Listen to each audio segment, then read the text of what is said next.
Hey, it's your girl Carlette, and I am so excited to introduce you to my new web series where I get to meld my two passions, that is barbering and broadcasting. And I will be able to let you be a fly on the wall, so to speak, on a series of conversations, and you'll be able to watch all of that right here on the chair.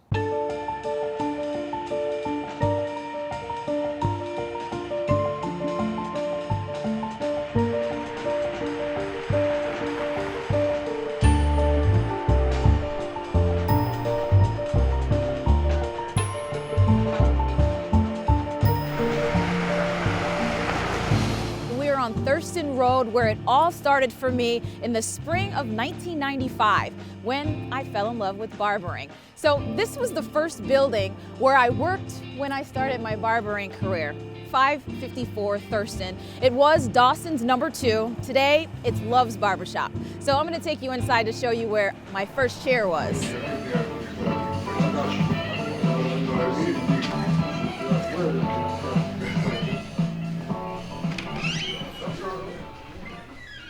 Man, it's been over 2 decades since I've been in this spot. Like I said, it was Dawson number 2, 23 years ago. Now it's Love's Barbershop, but I'm gonna tell you where I sat, and it was right over here in this space. Then you had Ronnie D, he was right here.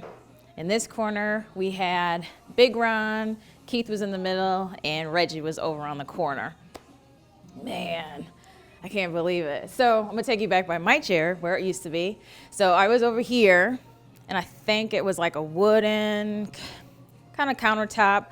All of our chairs were red, but let me tell you, I spent plenty days sitting in that chair by myself, asking so many people to give me a chance. You need a cut? You want a cut? You want a cut? I heard no so much. But the day did come when someone sat in my chair. But it was very tough. I was 18 and I was the only female in an all-male environment. Some of my friends, I was so busy that day, I had to force them to get in your chair and let them know that you can cut. And once they tried you, they stuck with you. That helped me out, so I don't have to be so busy all day. Yeah, it was a lot of stories. That barbershop was one of the best times of our lives. I remember one, but it wasn't barber related, when we had the little weight room in the back and the guy was lifting weights trying to show off in front of you, and the weights got stuck on him. And he looked at you and said, "Carlette, get it off me." You were like, "What? I don't lift weights." I was so nervous, and I finally got one person in my chair. So after. It was not like the same it was when you was doing the basement? No, it was scarier because I didn't know anyone, and you know, here I am, this young woman in an all-male environment, and they didn't think I knew how to cut. If I was a guy, I mean, obviously, if you're a guy, they figure you know how to cut hair. But they kept looking at me, and small kids would just walk past and go, I don't want to get in her chair. Okay. So Ronnie had to make somebody sit in my chair, so that kind of started it off. But you remember when I was in the basement, right? Yeah. And I remember when kids come from school, and first time it was only one, then all of a sudden I saw 3 guys, and I said, wait a minute,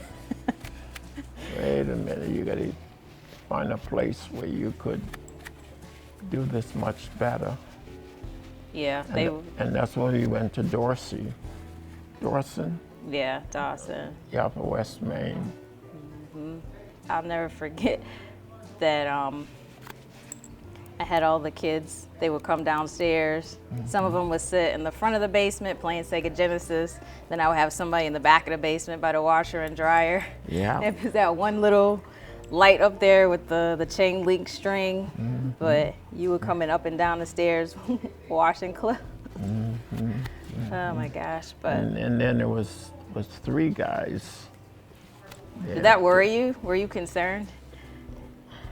Yes, because I didn't know them, and I didn't know who they were, and whether they was, okay or not.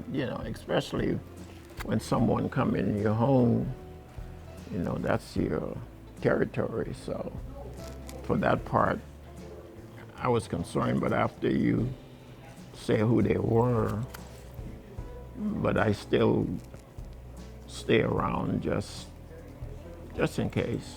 Yeah, no. I was like, you must have came downstairs every 15 minutes. Yeah, and I was, you know, checking to see if everything was okay. Yeah. And that's when well, in fact, I knew we had to talk about it. Yeah. So for y'all who don't know, this is my dad and Mel. He was one of my biggest supporters. He was the person who told me my cuts look no different than the cuts at Dixon, because at the time that was who his barber was. Camera going, come over there and come. See me, put me.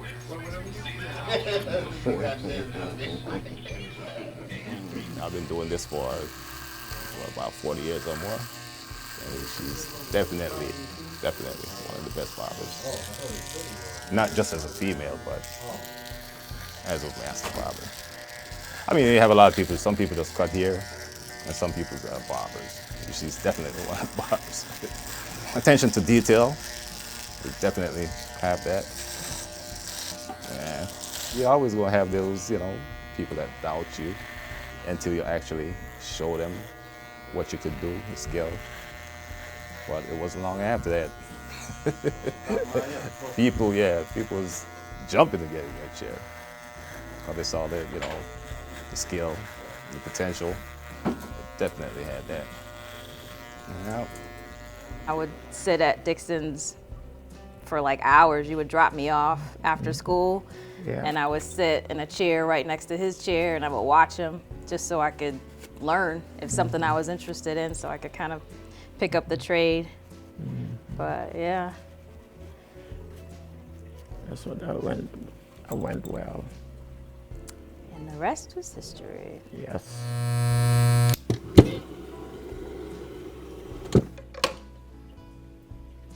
Thank you and welcome to The Chair. It is a project that is near and dear to my heart, something that I've been working on for a while. And in The Chair, it is an opportunity where we're able to hear from you. But before that, I wanted to share my journey so you could hear how I went from barbering to broadcasting. And within that, I wanted to share some of my ups and my downs and what I've learned. Now, The Chair is an opportunity for you to hear the happenings that are going on in the community. It's an opportunity where we can talk about issues that are concerning to you, as well as some things that I think that are on my heart. So we'll be able to talk to some of the movers and the shakers in our area, as well as those that are in underserved communities, some of those topics and issues of concern. You know, the tradition of the urban barbershop was a place where people can come and freely talk about things that is on their hearts and their minds, and that's from politics to religion to sports and entertainment. So we hope that maybe you would be a fly on the wall some days, and you can hear some of those conversations that are happening in the barbershop, as well as we just may have one-on-ones with someone that's in the community that can talk about issues and concerns that may be important to you. So again, I wanted to introduce myself as Carlette Claire, and I'm hoping that you would be able to join me each month on a Thursday when I release another episode of The Chair. So join me, and if there's anything that you want to hear, anything that you think is interesting that's going on in the community, please drop me a line or send me a message, what you would like, because I would love to bring that to you as well. So please stay tuned so you can see who's next in The Chair.